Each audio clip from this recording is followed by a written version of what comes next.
how do you take the lessons learned from a large organization into a mid-sized organization around this concept of federated systems and federated data?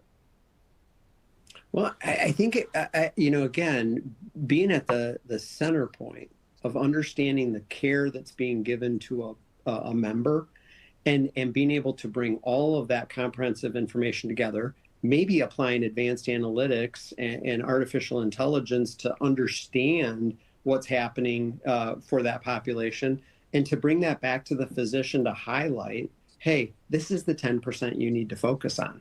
These are the people that need the care.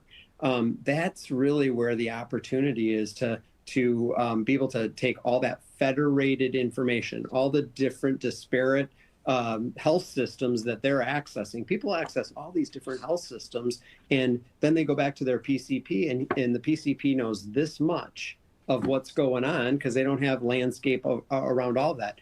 Well, these organizations have the opportunity to take all that information, bring it back to the PCP, and say, here you go, and here's your compelling information. And I think that's going to be the secret to the future of making sure we break down some of these barriers, make sure we highlight where there's problems, where there's compelling evidence that something needs to change. And again, do some course correction with the physicians who are very capable in the marketplace of treating if they just had the time and they had the insight around what was happening. That's great. This has been great. We could go all day. This is this is fun. We should make a series out of this. I don't know. I don't know if our podcast abilities are going to get us paid on doing any of these things, but we're trying to champion some thoughts and ideas here. So really appreciate your time with me today, Stephen.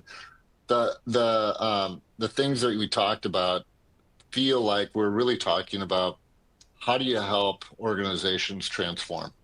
How do you help them transform into a more flexible, tailored solution that is happening all the time, not in a single moment or a single event, but all the time, this tuning and tailoring of these provider networks to really deliver better results, not only for their organizations, but for the consumer, for the member.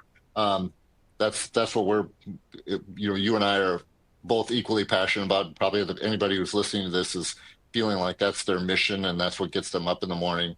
But I really appreciate your thoughts, and I'll invite any of the listeners, if you want to learn more about how Andros is thinking about it, how we might be able to help you navigate the complexity of this network lifecycle platform concept.